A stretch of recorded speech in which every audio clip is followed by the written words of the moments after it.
Okay, welcome to Chapter 2, Part 2, on the demand for money on NyQuil.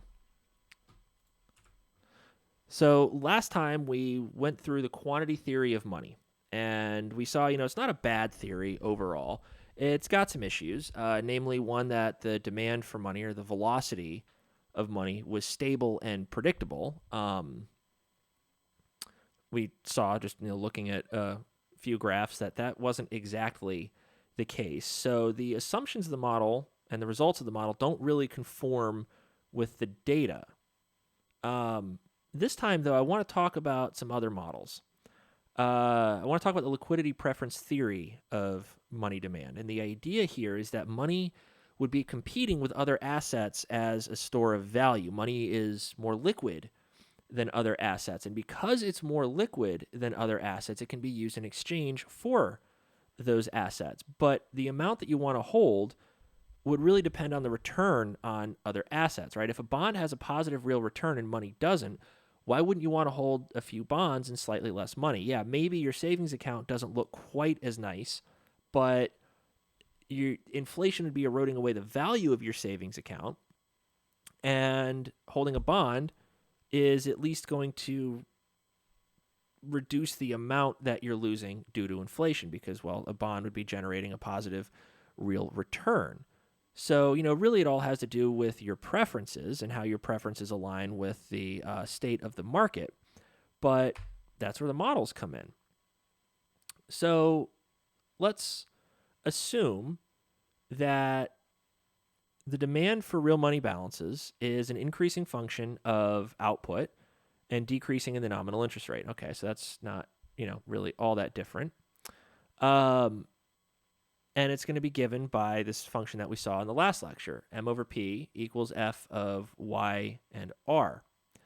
Now, compared to money velocity, right, we had like the velocity is equal to p times y over m, which would be equal to y over f of y and r.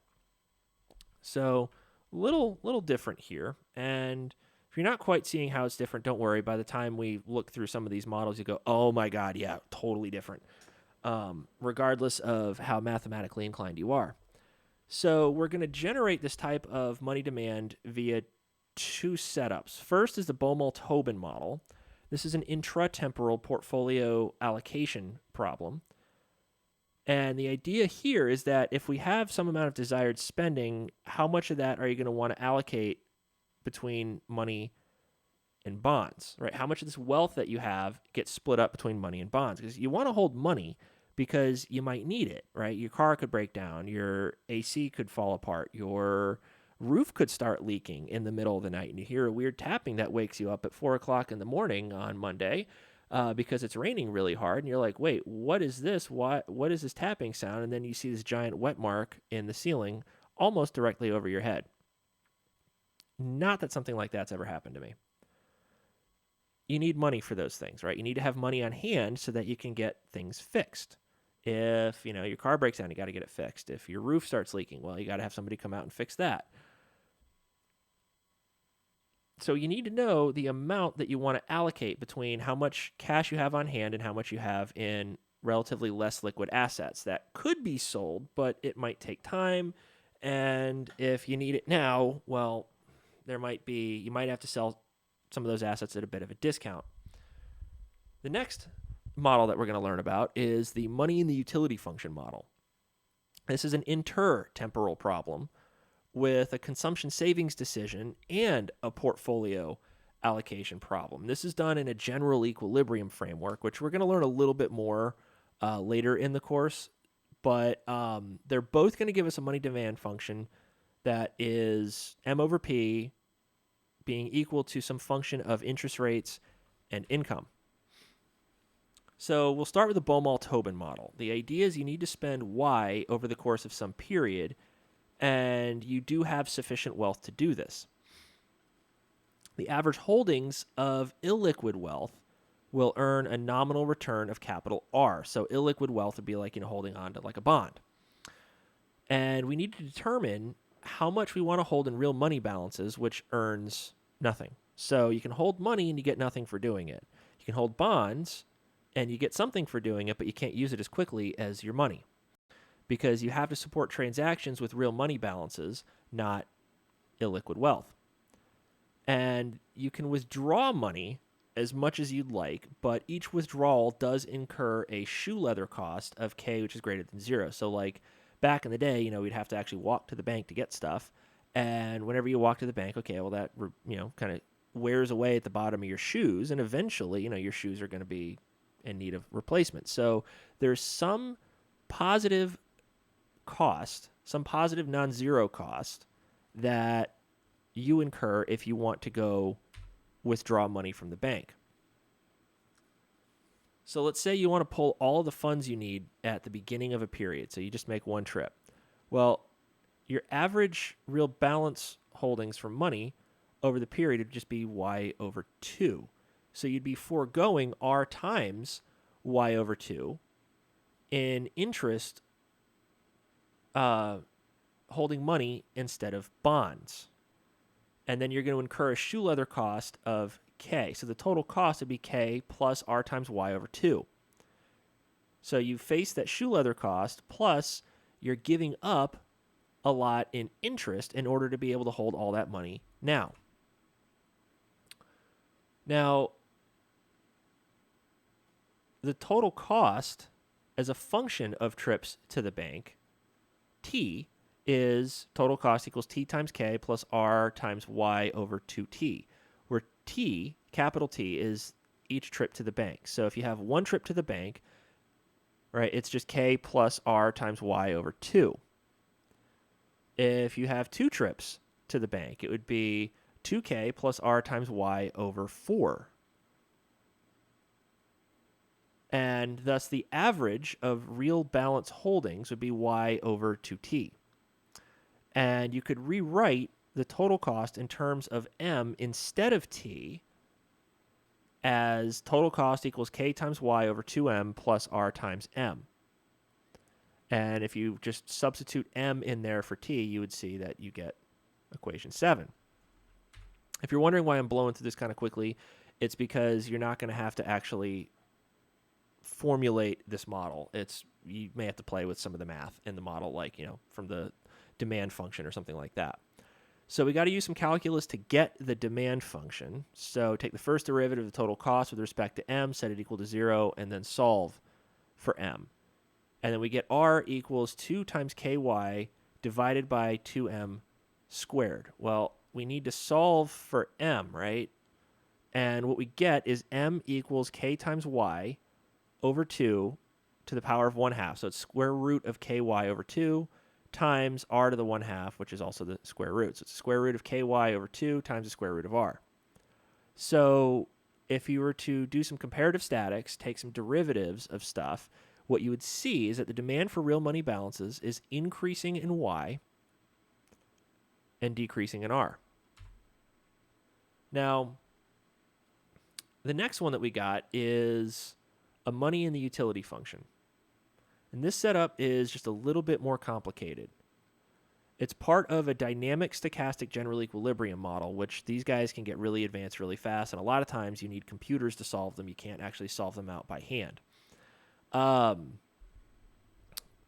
What are we going to do here? Well, one, we're going to assume there's a household that's representative of the population. It's a weird abstraction. It's what's known as a simplifying assumption, where we really only assume that there's one household in the economy. We assume there's one firm, maybe one government, one central bank, and we look at how they all interact. And then you just kind of aggregate up from there to get like the behavior of the macro economy. Now, the household can hold money, M, or bonds, B. Money loses a value at a rate of pi t per period, and bonds earn a real return of RT per period. So if you're buying bonds today, you're saving. The bond gets repaid tomorrow with interest so that you can consume more tomorrow. So this is where that consumption savings thing comes in, and this is what makes it inter-temporal, is that we've got a link between today and tomorrow. Now, the household gets utility from consuming goods and holding real money balances. And this utility function, equation 9, is the natural log of C plus phi times the natural log of M. And we're going to get a little bit more into this later. But the household wants to maximize that utility subject to a budget constraint given by equation 10. And what is this? Well, we've got consumption C plus money balances M plus bond holdings B plus transfers net of taxes T or tau equals output Y plus tomorrow's money balances discounted by a rate of 1 plus pi, or the inflation rate, plus tomorrow's bond holdings discounted by the real interest rate. So money loses value over time, and bonds are technically gaining in value over time because you're earning that interest. Both bonds and money have stores of value, though. But money and bonds aren't perfectly substitutable with one another, and money is the more liquid asset. So the representative household lives for an infinite number of periods. They discount their future utility by beta to the t each period. And so basically what that means is that today is uber, super crazy, pooper, scooper, duper important, and tomorrow's just a little bit less important. And the day after that's a little bit less important than tomorrow is. So the problem is dynamic here, where the Baumol-Tobin model wasn't. So this problem is dynamic because we want to know how much to consume today versus how much to consume in the future. And there's the portfolio allocation problem from the Baumol-Tobin model. How much money do we want to save, which gives us no interest, versus save holding in bonds, which is interest bearing. So you can save both money and you can hold bonds, but if you save money, you don't earn interest and you actually lose value in the money. But if you hold bonds, you can't spend it as quickly, but you earn interest. So we got to do a little bit of calculus. We get two functions. You don't need to worry about how I'm getting these functions, but I'm getting, we'll look at equation 13, phi over m equals 1 over c times 1 minus 1 over 1 plus r. Well, this phi is like an elasticity of demand for money over money equals 1 over consumption times 1 minus 1 over 1 plus the interest rate. All right, well, we're getting there. Okay, so the government, they set the money supply, taxes, and they issue bonds. They do no spending, though. So they finance their expenses with taxes tau, new debt issuance B plus 1, or BT plus 1, sorry, and they print money MT plus 1. Now, the market clearing assumptions here, the household has all the debt and the money issued by the government. So in equilibrium, really what we get is Y equals C. So if I make use of those market clearing assumptions, I get M equals phi times Y times 1 plus R over R. And if we were to do some comparative statics here, we'd see the demand for real money balances is increasing in Y, increasing in that phi, which is like a usefulness of money if we go by the arguments of Milton Friedman, and decreasing in the nominal interest rate, which is the cost of holding money. Okay, so this is the money and the utility function model's demand for money. And then this would be the Baumol-Tobin model of demand for money. So here's a special case, right? We've looked at how money is a function of interest rates. But what happens if the central bank sets a really low interest rate, like really low interest rate?